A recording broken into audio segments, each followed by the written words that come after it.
Goejoen, het is woensdag 12 november. Welkom bij Bient. Mooi Joen aan tafel. Volleyballegende Martje de Vries. Maar haar sjuggen we vooruit naar de eerste wedstrijd. Joen van VC Snits in Europa. Raymond de Jong die zegt dat crowdfunding in de kunst goed werken en bezieken dat nou ook voor de zwarg. En zei dat hij hield op voor stereo-eren. En sneur is de eerste aflevering van de nieuwe omroepserie De Uitvlechten.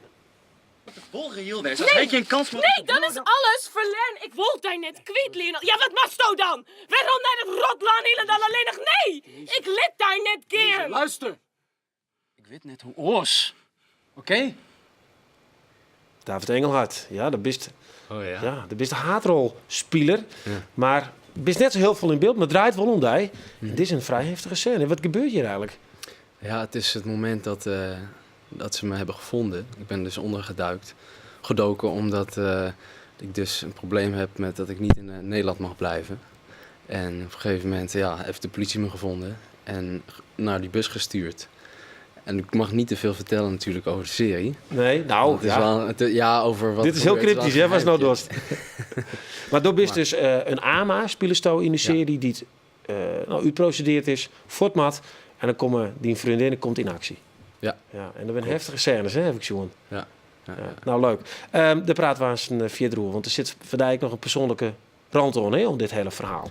Er zijn dingen inderdaad waar ik me mee kan identificeren. Inderdaad, Oké. Nou, bijzonder, daar zullen we het door hebben.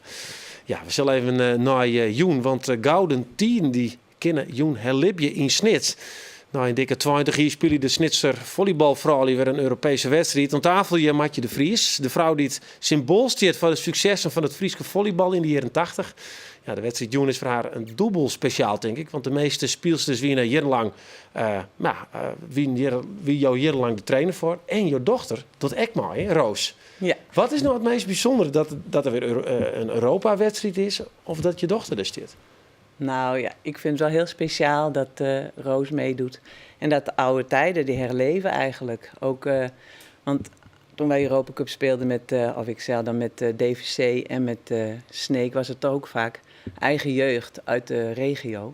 En dat kunstje is eigenlijk weer een beetje geflikt, eigenlijk, zeg maar. Maar het is nog maar een paar uur, hè? Ik bedoel, die famkes die ben al de hele dag vrij, volgens mij, met zich focussen. Ja. En hoe doet een mem dat dan? Nou ja, ik moest hier naartoe. Gelukkig. Maar dat is wel lekker, een afleiding. Maar ze hebben helemaal echt een beetje officieel nagebootst. Ze zijn gisteren in een hotel gegaan.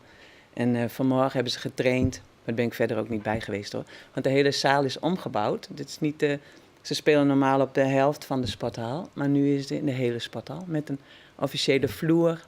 Dus goed voor tv. En dat is wel veel specialer. Nieuwe tribunes bijgebouwd. Dus, en dat moet je natuurlijk even aan wennen. Lichten zijn versterkt, want er was niet genoeg licht in de sporthal. Voor de tv. Dus, en zijn natuurlijk allemaal nieuwe regels, Europese regels. Zijn net even iets sterker dan de Nederlandse regels. Dus dat soort dingen zijn er allemaal. En komt dan alles weer een beetje op van Doe de Tiert? Ja, je denkt er wel weer aan. Ja, tuurlijk. Je hebt altijd wel herinneringen. Ik heb natuurlijk heel veel herinneringen. Die lopen allemaal wel een beetje door elkaar. Ik weet niet allemaal precies meer de jaartallen bij de wedstrijd. Nou, we kunnen ze even voor je op een rietje zetten. Okay. En Raymond trouwens even wist al van haar, want dit is een legende. Nee, dit is de Marco van Basten van het volleybal. Ja? Oh, dan moet ik straks even een handtekening vregen. Nee, maar ik zit net in de volleybal. Okay. Ik ben wel van de basketbal. Oké, kom even een paar voor de jongens die dat net weten. Even een paar feitjes. Spelen bij het succesvolle DVC in Dokkum. Voor jou een keer de Maidien onder Europa Cup. Daar voor DVC. En Hichtepunt tweede prijs in 1982. De nieuwe Olympische Snits. Daar ook voor jou een keer de Europa Cup spelen. En verder nog de successen van het Nederlands team. Hè? Zeg je nou ook. Wat wie nou eigenlijk de laatste Europese wedstrijd eigenlijk die je zelf spelen hebben? Weet je dat nog? Ja, nou, ik weet het nog, dat weet ik nog wel goed. Want ik was eigenlijk al gestopt in 88. En toen ben ik toch nog... Ja, toen hadden we een nieuwe spelverdeelster. En die kreeg een zware blessure. Op zich was ik nog wel fit genoeg om in te vallen. En toen moest ik ook weer mee naar de Europa Cup. Ik denk, dat terwijl ik heb een klein beetje vliegangst. Dus ik had dat een beetje van afzetten. Waar moest het heen dan? Sofia. Dus dat was... Dus eigenlijk ben je eigenlijk al gepensioneerd en dan moet je dus nog spelen. Ja, nou zoiets wel. Dat is zo belangrijk win je Ja. dus uiteindelijk, hè? Ja, Nou, dat zou ik ook nog denken, of was- net, ja. Raymond? Ja, dat is, dan ben je een essentiële speler. Ik hoop direct nog altijd op dat ze mij Barry van FC Friends, jongen, kist weer komen. Nee, dat gebeurt niet. Ja, een soort Heintje Davids. Hè? Maar ja, dat is niet zo heel erg. Oké, we zullen het even over Joen hebben. Want ja, het is toch wel Ja. een geweldige prestatie dat ze nou weer mooi doen. Ja, en de spelen zit in een Nederlandse club. Daar begreep ik helemaal niks van. Wat is dat? Ja, nou, je had het net ook al even over geld, geloof ik. Maar dat is ook weer een geldkwestie. Dan willen ze het zo goedkoop mogelijk voor de clubs maken. Dat je in de eerste ronde nou, een team zo dicht mogelijk bij je eigen stad, zeg maar. Maar ja, dan had ik nog liever België Ja, gehad. dan maakt ze het in de ploeg in Ja. Apeldoorn. Werd ze dit Ja. weekend enkeltjes spelen hebben. Ja. Net echt. Maar ja, nee. Nou, dus we moeten het maar gewoon als een soort voorronde zien en dan oefenen en dan Ja, want wat verder. gebeurt er als ze winnen? Dan moeten ze tegen de winnaar van België-Griekenland. Ja, en dan kom je dus weer een beetje op, Ja, op wat je mooi maken hebben. Je hebt iets van, Ja. waar kon je hem al hierheen? Ja, en in mijn tijd was het toch echt Oostblok. Dus dat was op zich ook nog wel interessant. Want dan moest je echt, we zijn één keer, dat was nog niet één team geweest, maar ben ik in Svetlovsk geweest. Nou, en dan voor 3 kwartier 5 dagen reizen. 3 overnachtingen. Moest eerst naar Moskou en daarna is het nog even ver van, zeg maar, van Nederland. Moskou is even ver als Moskou, Svetlovsk. Dat was echt... dat was Ja, wel dat zal het deze allervetste. dames net mooi maar uitzien. Maar Griekenland, nee, ik denk dat ze Ja. gaan voor Griekenland. Ja. Ja, kan dan die andere tijden, wat ik krijg al in het begin zo, kan die dan weer wat herleven? Want zit dat in deze ploeg? Ja, nou, ze zijn nog wel aan het groeien. Dus ze willen ook nog heel graag landskampioen worden natuurlijk. Want ze hebben nu deze Europa Cup plek gewonnen met de beker. En het nationale beker van Nederland hebben ze. Dus met landskampioen, dan kon je weer in de Europa Cup komen. Ja. Dus dat is nog... ja, en wat voor tegenstanders... Ja, België is ook op zich wel goed bezig. En Griekenland heb ik niet zoveel idee van. Maar het is altijd leuk om, het is altijd leuk om te winnen en uit te proberen waar sta je in Europa. Nou, en ik ben wel nieuwsgierig naar hoe zit je er jong bij? Want je dochter zit er, dus zit je dan ergens op een tribune Ja. achterhoede of met vlagjes? Dus, Hoe gaat het? Nou, dat is wel eens verschillend. Soms hebben ze ook wel eens, dan moeten we rode kleren aan, maar dat weet ik nog niet, dat zeg ik dan niet. Want, Nee, nou, dit is echt Sneek mooi, toch? Ja, nee, dat geeft niet. Maar bij de ouders vaak, als dan alle ouders van alle speelsters, die ken ik natuurlijk ook al heel lang, omdat ik die speelsters ook wel getraind heb. Dus heb je contact mee en gaan we heel hard schreeuwen en Ja. meeleven. Nou, we zijn benieuwd. Ja. Als dat dit Aroen is, gauw in de auto, Ja. de snits. Ja, En dan Dan, zien we het volgende goed het keer. gaat vast lukken. Ja, oké. Ja, Raymond, zult even met jou hebben hoe... Ja, de best een rapper en best een kunstenaar, maar bij jou is die nou ook al even op het paad van de zwarg. Nou, dat is een heel ingewikkeld paad, Ja. maar wel bijzonder, want dat is een kunstenaar eigen, heeft wat leuks betocht om mensen te helpen eigenlijk. Hè? Mooi een crowdfunding website. Ja, kunst is ik het verzinnen van oplossingen voor dingen. En dat is echt waar mijn passie ligt. En we hebben nu een crowdfunding platform voor de zorg, geefgezondheid.nu. En ik zeg dat het binnen de kunst heel goed werkt, zoals ik zei in de introductie. En mijn vrouw werkt in de zorg, die is psycholoog met een eigen praktijk. En daarvan jij ik van, en dan natuurlijk uit de media, van welke problemen er al ontstaan met de zorgverzekeringen die de pakketten uitklaaien en alles wat erbij is. En toen dacht ik van, wat binnen de kunst werkt. En de kunstleider op dat site ik redelijk op zien gehad vanuit de oerhiet.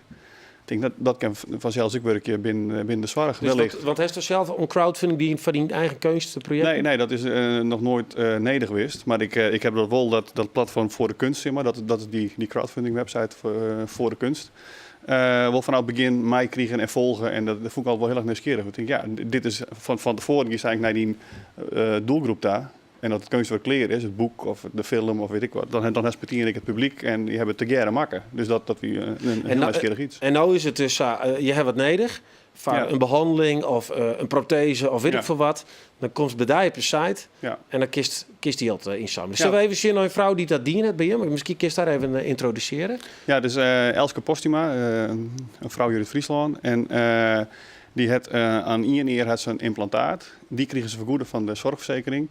Maar met 1 eer, dat is nog steeds heel raar. En dat is net helemaal lekker, vooral in het verkeer en in communicatie. Dat is echt een hoop gedoog. De oren krijgt ze sowieso net vergoed door de zorgverzekering. Dus die moet ze zelf betalen. Nu had ze ervoor gekozen om dat in België te doen, omdat die daar wel wat goedkoper is. Nou ja, al je acties en we binden er op €1460 nee, binnen we er helemaal. Nou, dat is prachtig. Ja. Zullen je zien wat ze dan krijgt, maar vooral hoe het haar leven is? Ja. Doe maar dat. Ik speelde het kerkorgel en dat wie gewoon mijn lust in mijn leven. En houdt sowieso heel erg van muziek. En dat ik nou een orgel jaren op televisie of begrafenissen, dan klinkt het als een gebrom van mij. Een brei ongeloed. Zo'n 5 jaar had Elske een eerimplantaat in haar rechtereer. Maar ze wil graag nog een tweede implantaat om nog beter jaren te kunnen. Ik wil heel graag 2. Ik omdat ik weet dat het medisch geschikt is. En ja, dat jaren nog beter kan, ja, dat liet mij gewoon net los. Ja, ik kan je heel wat oerkes achter zitten. In grote gezelschappen heb ik vaak een tolk nodig om te verstaan. Ja, en dat hoeft straks hoop ik net, omdat ik gewoon jaren kan wat het geluid waar komt. Dus dat lijkt me geweldig, ja. Ja, ik ga net spelen, hè? Nee. Is het emotioneel? Ja, het klinkt nergens nooit, dus dat... Nee. In Nederland is het zo dat de verzekeraar maar in je vergoedt voor volwassenen. Ja. En wat kost het dat dan? In Nederland kost een implantaat €60.000. Ja, hoe is het, Elske, om hier weer te stingen? Heel raar. Ja. Maar het roept hier nog precies hetzelfde. Ja.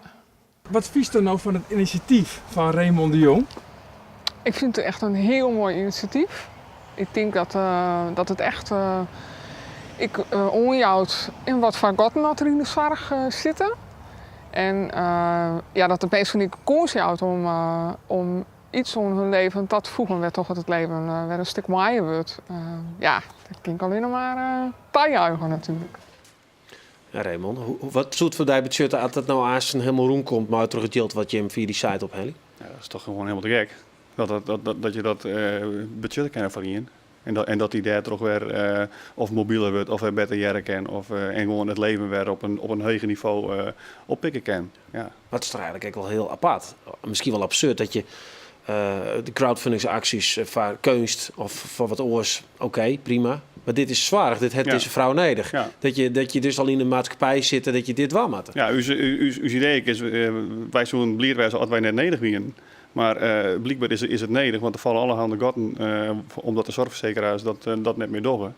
Dus ja, is het net linksom, dan wordt het wel ruksom. Ja. En het maakt de zware problemen zichtbaar, natuurlijk. Maar Douw heeft er in principe zelf helemaal niet meer aan als zij weer goed jaren kan. Nee.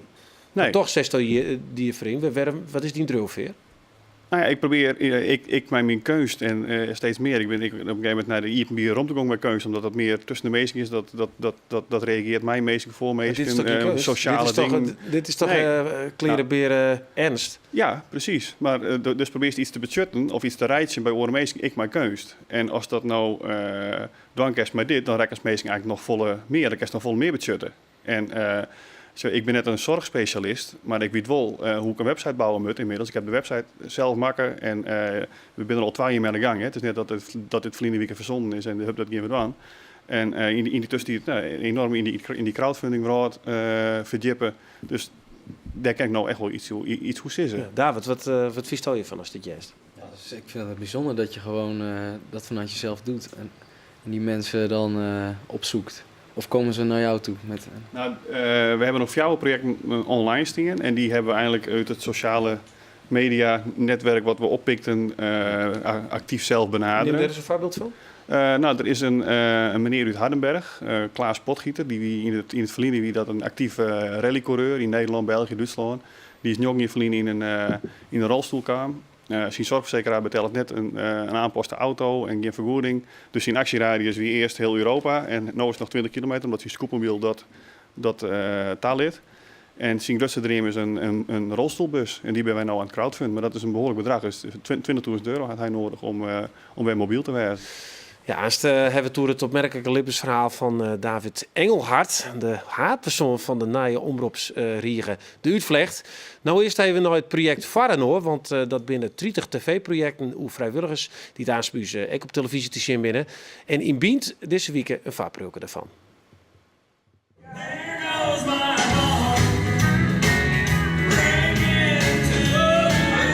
Mijn naam is Corrie de Jong, ik kom uit Sint-Anne en ik ben al een paar jaar vrijwilliger hier bij Talent Café de Dijk.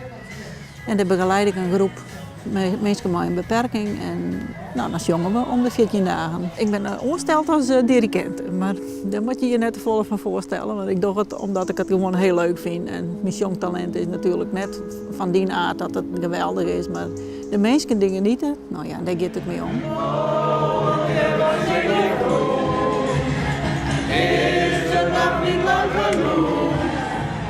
Ik heb een zuster, die heeft 2 jongens, die ben ik verstandelijk beperkt. En ja, daar ben wij, die winnen er altijd, ben we gered mee worden. En ja, het is toch iets vertederends. Ze binnen altijd blier. En ik kan er heel makkelijk mee omgaan. Toen kwam de zon, nog half verborgen.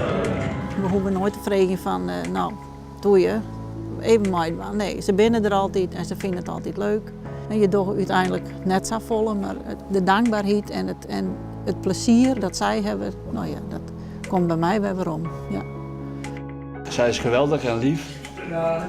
En we doen ons altijd haar best. Dit is een hele fijne vrouw, maar ik wil haar van geen goud missen. We hopen dat we haar nog heel lang bij scoren. Mooi.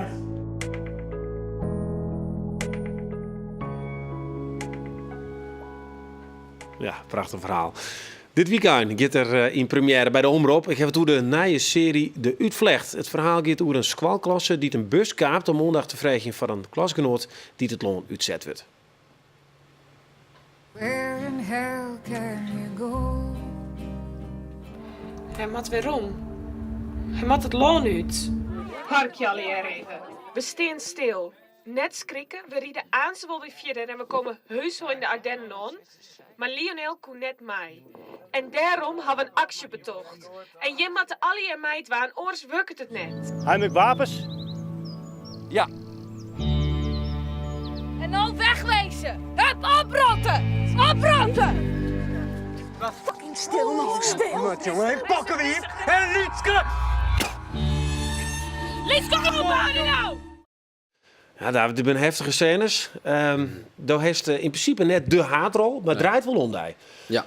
Wat is krijg die rol? Kun je dat uitlezen? Nou, ik woon dus in de serie al heel lang een tijd in Friesland. Ik kan ook Fries spreken. Maar ik ben een alleenstaande minderjarige asielzoeker. Een AMA. Een AMA, inderdaad. En ik word verliefd op de hoofdpersoon Denise. En op een gegeven moment word ik uitgeprocedeerd. En de hele klas die weet ervan. In het begin is het een raadsel waar ik blijf. Dus de hele klas weet er opeens van. En vooral Denise. En Denise wil me niet kwijt. Dus ze gaat iets bedenken om ervoor te zorgen dat ik kan blijven. En het loopt een beetje uit de hand. Ja, zeker. Ja. Het is geïnspireerd, mooi onder oren op de verhaal van Sahar en Mauro, hè, de AMA-verhaal, maar ook op de Molukse treinkaping. Zeker. Want dat wist ik, toen leefde ze toch nog net, hè, dat gebeuren, maar hoe komt dat er, hoe past dat erbij, denk je? Je bedoelt de kaping? Nou ja, die kaping, we drint helemaal niet om natuurlijk, en dat wie echt jongeren die het opkwamen voor het goeie is, maar voor hun. Ja, ze proberen toch iets. Het is bijna, je kan bijna niet tegen de regering op. Je wil iets bereiken en het effect moet zo sterk mogelijk. Dus het beste is om dan, hoe slecht het ook klinkt, maar om dan gewoon een bus te kapen waar je in zit en op een gegeven moment te zeggen, jongens, tegenover de politie dan, want het is natuurlijk in de serie is het niet zo dat ze echt worden doodgeschoten of zo. Nee, oké. Maar het is, ze willen gewoon een keer iets doen, iets veranderen tegenover hoe dat wordt is het omgegaan. verhaal, is uiteindelijk. Ze willen opkomen, een actie voor mensen die dat meemaken en dat onrecht meemaken. Van, je moet eruit het land, ga maar weg. Weet je wel. Zullen we nou even zien naar een scène die ik dicht bij dij komt, bij die persoonlijke verhaal? Ja, is goed. Maar het is zo'n rotzooi. Er binnen net eens fatsoenlijke squallen. Ben je in de stad? Nee, in een Lietse dorpje. Gewoon eens midden in het land met wat vee, wilde bijen en wat oude mensen. Gezellig. Ben gezellig, voel die man nek. Wat voor man?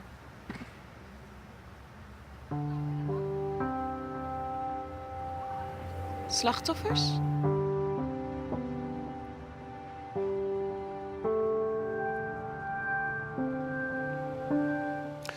Ja, en meer van dit soort scènes. En dit slaat vooral, ik kan me vaststellen dat het op die persoonlijke situatie slaat. Toen wist 8 jaar, toen kwam ze uit Oeganda, maar die mem mooi.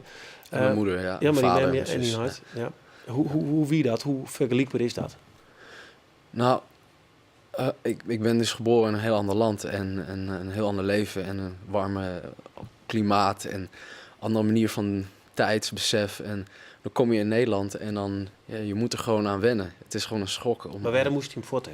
Waarom? Ja, het was niet echt veilig meer voor ons. Mijn ouders hebben daar wel, mijn vader heeft daar wel 15, 16 jaar gewoond. Maar op een gegeven moment, ja, mijn vader is blank, dus je krijgt dan wel mensen die gaan roddelen of gaan bedenken van, nou, die man zal wel veel geld hebben en zo. Dus ja, we hebben 2 keer is er bij ons ingevallen in ons huis en dat was gewoon een reden om weg te gaan. Het is gewoon niet echt prettig als die, ja, hoe moet ik dat zeggen? Als je niet veilig in je huis kan wonen. Dus dan moet je gewoon een keuze maken. En toen kwam ik dus hier en alles was anders. Al heb ik niet echt heel erg sterk gevoel dat het zo extreem was of zo. Want ik ben hier gewoon heel open ontvangen en warm. En ik heb eerst een jaar in Limburg gewoond en toen naar Friesland verhuisd. Ja, en maar ik vind vooral zo'n keer dat dan speelt zo'n rol. Ja. En hoe komt dat dan? Hoe verweeft hem dat? Was to daar nog van wist in dit? Ja, nou wat ik me dus herinner, naast alle goede dingen zijn ook dus de slechte dingen die daar zijn gebeurd in mijn leven. En die scène vooral die we net hebben gezien, het is een moment dat Lionel terugdenkt aan hoe hij leefde en wat voor vele dingen zijn meegemaakt, maar hij spreekt het niet echt uit.